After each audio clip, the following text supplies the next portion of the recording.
What is more scary than walking through houses alone? It's October, spooky season is here.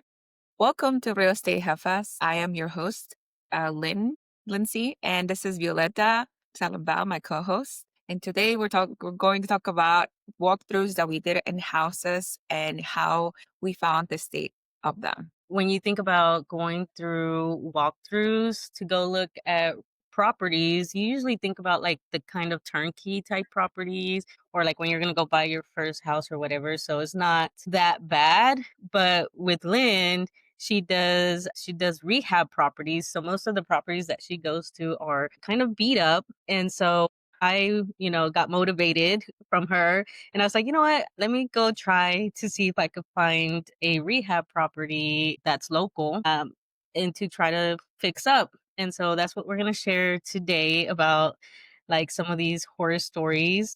And the first property that I ever technically walked in person because my other properties are out of state. So I never even set foot on them. I just the realtor did that. But I want to share the property that I did walk through because it was a little crazy. Yeah, I remember Violeta telling me about this property and asking me about what you know, whole gut rehab entail. And I was telling her, well, like, send me the pictures, send me the videos, see what's going on in this particular house. Yeah, so if you're listening on the podcast, head over to our YouTube channel because I'm about to show the video of the walkthrough so you could get a actual visual. But let me pull that up. All right, so before I start the video, I want to talk about like why I had originally chosen this property. And in the listing, it just had the picture of the property outside, and basically all the pictures were from outside. So I think that should have been like a red flag already that, it was going to be kind of like crazy. But from the outside, I guess the pictures they took, I didn't think too bad of it. But then when I went to go look at it, you can see that it was way worse than what I thought.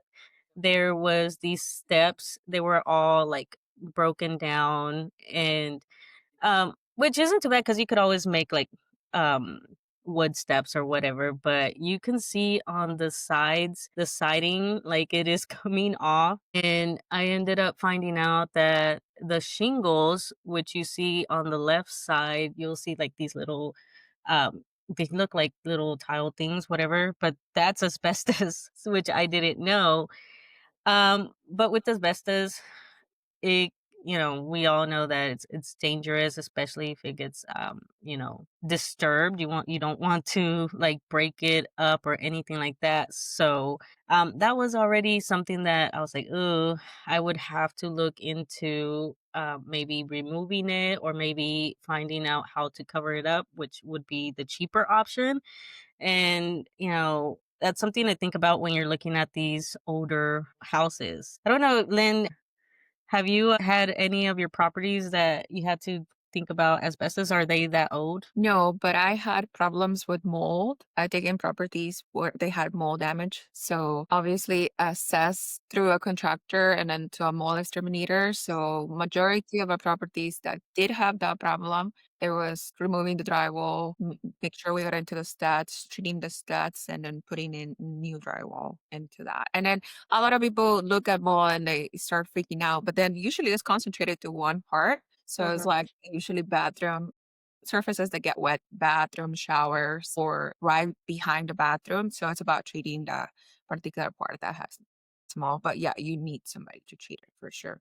And then we do have these ozone machines that Mhm. even after you treat it, kind of there's like a lingering effect of the smell. It depends on Mhm. how long it's been there. So we use the ozone machines to air out the properties. Okay. Yeah, because that's the next video that I'm gonna share is when I actually walked in there. It was definitely, mold and stuff like that. And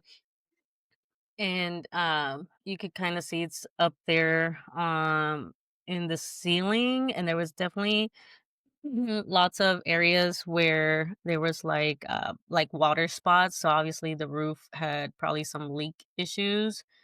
Uh and you could see that there was like broken windows, so that's of course like another factor. There's not a lot of airflow and there's holes and stuff, so like mold can just get in there. And yeah, with mold is like I know a lot of people get like how you said terrified with dealing with mold, but it depends on where it's at, and you could find like a remediation for it. So, but I've dealt with mold because I had to do that was part of my job and everything. And it's like, you just got to remove anything that it penetrated in, and of course, remove the source of the moisture and all that stuff, and circulate the air.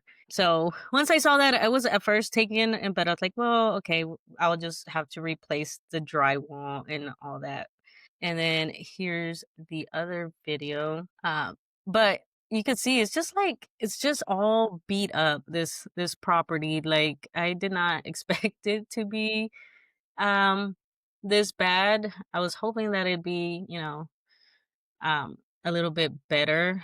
And then of Mhm. course like people broke into it. There's graffiti and windows that would have to be replaced because they're like super old, and you can see that there's gaps and stuff, a lot of broken glass too, because like I said, people broke into this property.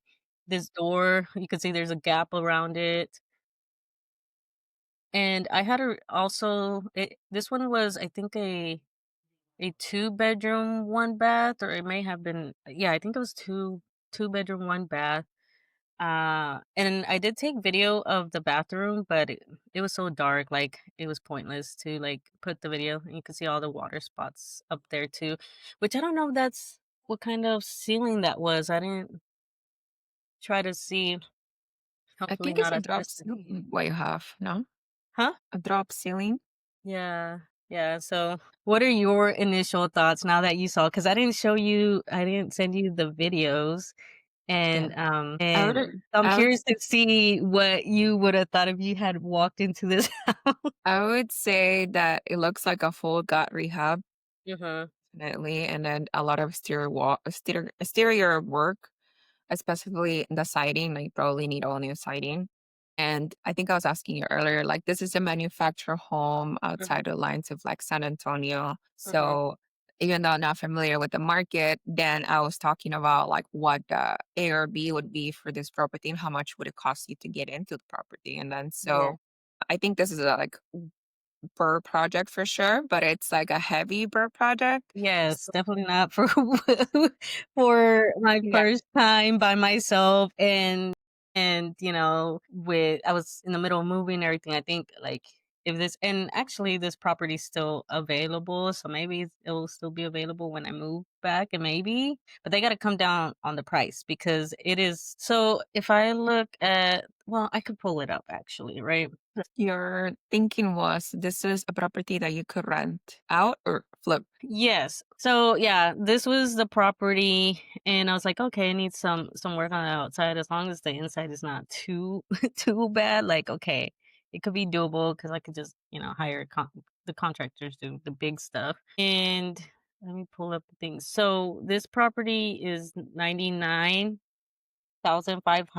and it's on a 0.64 acre lot. And this house is two-bedroom, one bath, and the reason I wanted it was because you can do a two for one here. Because, okay, if you could see right here, on this property, on the right side, it had this pad for another manufactured home. You could put that's the meter for it. So then you could put another manufactured home and then fix up the main bedroom, I mean, the main house. And then you have two properties in one lot because that had an address as well. And so why I was looking at this property, but then as you see the video, it was like, okay, it's a little bit too much for what I wanted to start off with, I think. Yeah. And then so if you did get the two, let's say you took over project, let's say the price gets slashed by half or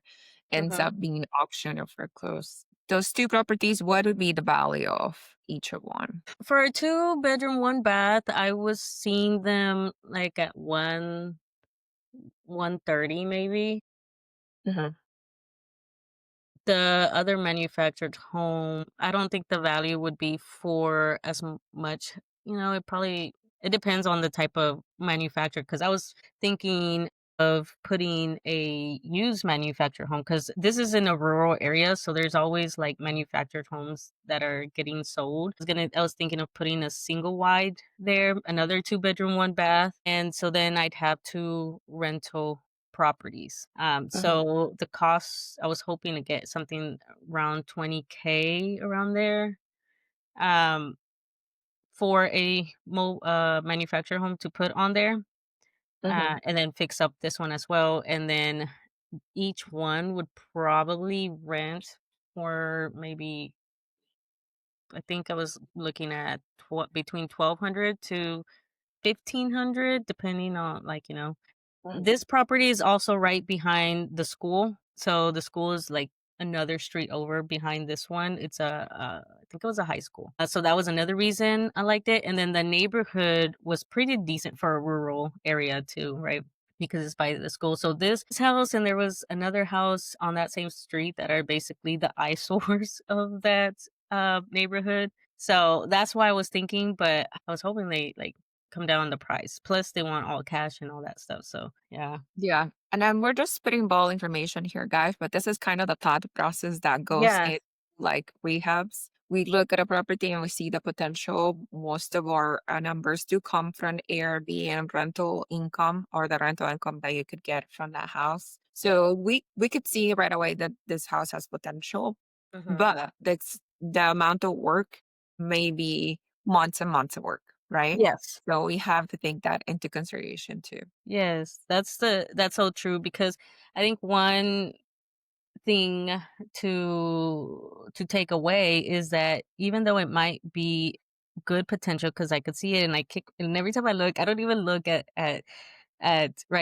properties right now, because this one always comes up, and I was like, "Ah, man, if they just come down the price or whatever," and you're tempted to, it still might not be a good buy for you. So, like, for example, with me, it's not a good buy because, one, I don't have the time right now with trying to get my own house done, living at my parents right now until my house is done, so everything's like, we're all right here, and then with my daughter and trying to do all this stuff, there's just a lot going on, and this is a very big project that's going to need, like, my full attention basically. But for somebody else like Lindsay, like, who has now experience, and obviously if the price, um, she's a little bit more experienced with this, and, could probably be something for her. So don't feel like you have to get every deal. Like, there's deals everywhere that you look. So don't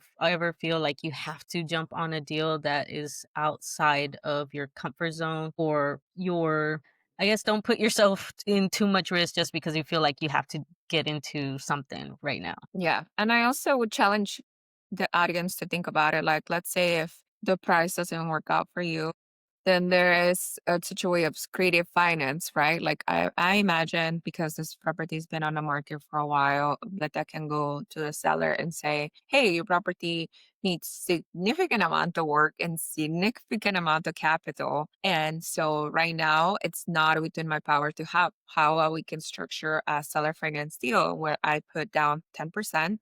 I give you $10,000 up front. You give me 2 years to finish this. I'll pay you whatever amount that you want monthly. And then Mhm. so your initial investment is not $100,000, right? It's Mhm. not cash that you need or like a loan from a bank or private money or hard money. So you structure that payment method with the owner. And then so gives you so much of leeway, even if it takes you like twice as long, let's say maybe a year to finish those two Mhm. houses, then you still have that leeway because you asked the owner for like a 2-year contract before you pay him off, something along the lines of that. Mhm. And not only does the owner have cash in his hand right now, he doesn't have to drop the price. Let's say he doesn't have to drop the price. He's getting Mhm. 10,000 and the promise that in 2 years you paid him off. but he has a property that's getting fixed and renovated and upgraded, like by any means or reasons you default on the payments, he has the advantage of take over whatever work you put into the property. Mhm. There's options, but again, it is you have to know your risk tolerance. You have to know where you stand. These your skills seem to overwhelming for you, and you feel like in your life there's not enough space for you to manage this project, and that is okay too. That is totally fine. I Yeah. always look at a project about how much am I going to pay for my money. Like if this is going to take 6 months and over, I better get some money in my pocket from that Yeah. project, right? Yeah, that's a good some good advice right there. Yeah, like that's things that you have to think about, and you still even I still deal with it, right? Like I still feel like, man, I should figure it out and really push for it and everything, but like no, because now had that worked out somehow, then I'd be like super stressed right now because I have way too many things that I'm working on with the house and all that stuff. So yeah, so I'm glad, but I'm gonna keep an eye on it and then see if later in this year or whatever it's still there, and maybe then reach out once I'm settled in my house and I got my life straightened out. But yeah, that's my first walkthrough horror stories. Now we want to hear Lindsay's because it was not necessarily funny, but it's because I feel bad for her. But you know, it's Not another funny, thing but you had funny. to deal with. Yeah. So mine was recent. Mine, just a couple weeks ago, I was in Indiana and I was walking majority of my properties, but I was not technically actively in the market, but this seller finance deal came up for me. And then so I walked this property, brick house. I love me a brick house. It's a 3 bedroom, 1 bath. I'm actually gonna start sharing this. So please go ahead into the YouTube app if you want to see the walkthrough. So I'm gonna have to mention my property manager. My property manager didn't tell me this property was empty for 3 months. So I wasn't aware that it was just been sitting there. But the potential for a 3 bedroom, 1 bath in Gary, Indiana, my Airbnb on a brick house this big would be 150 to 160,000. And so the seller finance deal that I was trying to put together was going to be only 10% down of like a 90,000 purchase price. So it was going to be $9,000. I was like, okay, there's a lot of leeway for me to rehab this house. I didn't know the damage like of the house. As you can see, there was a lot of stuff left behind by the previous owner who I found out later was had to be evicted. But yeah, I was walking through this, but I'm not narrating as much. There was some wobbly on the floor. Mm, There's like some spaces that were soft. So I was a little bit scared of just walking um, into the basement because of that, because I didn't know what was going on with the foundation or the floor. But kitchen, um, was walking through all of this and didn't realize by the time I get out, like I did an exterior walk and I'll make sure everything was locked up after we were done. Didn't realize I was there for like 10 minutes maybe total. By the time I mhm. got back to my rental car and I sat down, I see fleas jumping off my arms. So I get out of the car and I started running like up and down, screaming, going like, "Oh my God, I have fleas." And I'm wearing black pants, so you can't really see the fleas on my pants. So I'm just like tapping myself and like shaking all over and then just basically freaking out. Cause I don't know about you guys, but I never had like experience with these amount of fleas. And I walked so many houses in Gary, like totally depleted, burned down, and Mm. caved in. And I still never had such a pest thing in my body. So I was just like freaking out. And I swear there were like 200 fleas on my Oh body. my And I god. just kept like trying to bat them off and, went immediately to the hotel room, took a shower, got rid of all my clothes. And then I saw them like just flowing out of my body into the drainage also. Ugh. And I'm also thinking like, guys, I'm gonna have fleas in this room. Like, I'm gonna leave fleas in this room. I'm gonna be that guest that left fleas in the room. And they're gonna think like this hotel is nasty. Let's say they don't get rid of all the fleas, and the next person, I'm thinking about the next guest is gonna stay in this room and Yeah. it's going to be bitten by a flea and then leave a horrible review on the hotel, even though the hotel was nice. I am the reason that You're this the reason. so it was horrible. I've seen like squirrels and rats in the past, and Mhm. especially if you're getting into full gut rehabs as well, you're gonna see and smell all kinds of things. But I never had an attack into my body this way. Yeah. Yeah. That brings me to kind of lessons learned on the safety side. I'm gonna be a little safety nerd right here because my degree is in safety and occupational health. So like I don't know why I didn't think of like I guess again it's my first and I just didn't expect it to be that bad. But in the future, like there's some things that I'm definitely going to have to start wearing, like a Tyvek suit or any maybe coveralls or something that you can take and put in a bag. Like for Mhm. example, Lynn, although you didn't expect it with that house, because like just looking at the video, like it's like okay, but I guess all the fleas or in on the clothes or whatever, but I guess, maybe, yeah, wearing something that you could easily take off and put in a bag just in case. With the house that I went, I was wearing I think I was wearing Crocs.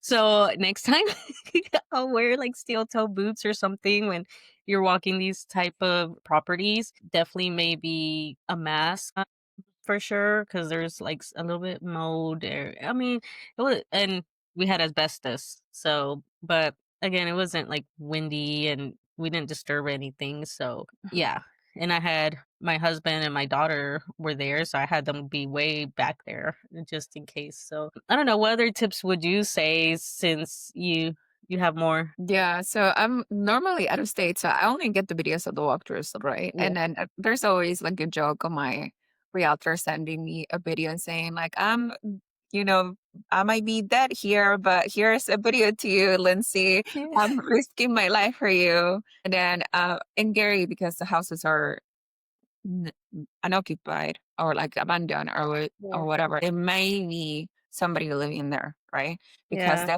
there's no supervision, or like if the house is not boarded up, it's really easy to break in. I'm always every single time that you go somewhere, there's always um I'm always screaming like, "Who is there? Is anybody there? I'm coming in the house. Like, there's no problem." And then there's even a joke of people that they go in like strapped, like Yeah. but I think for my personality, I'm pretty like brave, I guess. Like I don't Yeah. let those things stop me. And normally I would walk these with my realtor, but this is a seller finance deal that was me directly talking with the seller. Mhm. So I had no problem just going into in the middle of the day, walking in the property when my property manager had given me the access to like the keys, right? Yeah. So I'm doing it by myself. But I wasn't expecting the property state is actually pretty good. There was Mhm. only a few concerns on the perimeter closeness to trees. But I was under the impression that this property had needed way less rehab than this. So Mhm. just from walking it, I can see that it will take about maybe 10,000 turn it Okay. over completely. So right now, I'm trying. I was not even on the market to buy another property. So Yeah. I definitely was like, I'm not going to be able to take it on. I'm sure somebody else will. Mhm. So it's a good deal, but more money than I could let go of at this moment. But Yeah. yes, it also attacked the flea. So maybe I am biased at this point. But no, you mentioned something that I gotta give like props to realtors because I know I've sent my realtors to some shady neighborhoods and properties. I don't have the videos of those anymore, but there is a few times that I sent this. She was a young realtor too. And I looked at her to some places. I was like, oh, I felt so bad, sending her there. And especially when, yeah, because some of these properties that she went to in Milwaukee, a lot of them have basements. Like the multifamily. So she's going to these dingy moisture, probably mold, and who else what else is there? So yeah, I feel bad. And yeah, you're walking through these like maybe like implement something like me and my one of my friends when I was younger, right, in my prime, out in these streets as they we always used to like if I went on a date or something, like send her my outfit picture and my location. Well, not my location, but where I was going and stuff. But now you could do that. You could share with somebody just in case something happens because it's getting crazy and, yeah. Also wear your proper PPE Use and closed-toe shoes for yes, sure. yes, closed toe shoes. What did I say? A bag, some goggles, gloves. Take some gloves, maybe some nitro gloves, and Just or make sure because the structure yeah, looks sound doesn't mean it's sound. So yes, every step that you take needs to be like a slow step and you need to make sure you're stepping on like yeah, durable floors, like really yeah. sturdy floors. Make sure you're up to date with your shots, like your tetanus shots. That should be yours because she's a nurse. The gloves, because especially um, if there's like mice stuff. Because when I was looking at an RV to buy to live in, I definitely went and saw an RV, and there was definitely like mice poop and all that stuff that carries diseases. It Mhm. carries a virus that you don't want to catch. So yeah, that's my little Prepare safety yourself, rant. prepare yourself mentally because if a house has been empty for a while, there's going to be some kind of creatures, as spiders, mouses, squirrels, Yeah. whatever it is. But you can do it. I believe in you guys. Yeah, yeah. But yeah, just little things that we've dealt with. Um and other than that, that's our horror stories. Please leave a comment to ask us any questions about these rehabs or just want to comment on like the fleas or so. Or if you have your own horror story, like we'd love to hear it and maybe we'll share it on the next episode. But yeah, other than that, make sure you subscribe or follow the podcast. And don't forget about Lindsay's live streams. She puts them on her YouTube channel that is linked as well. But other than that, we will see you on the next episode. Bye.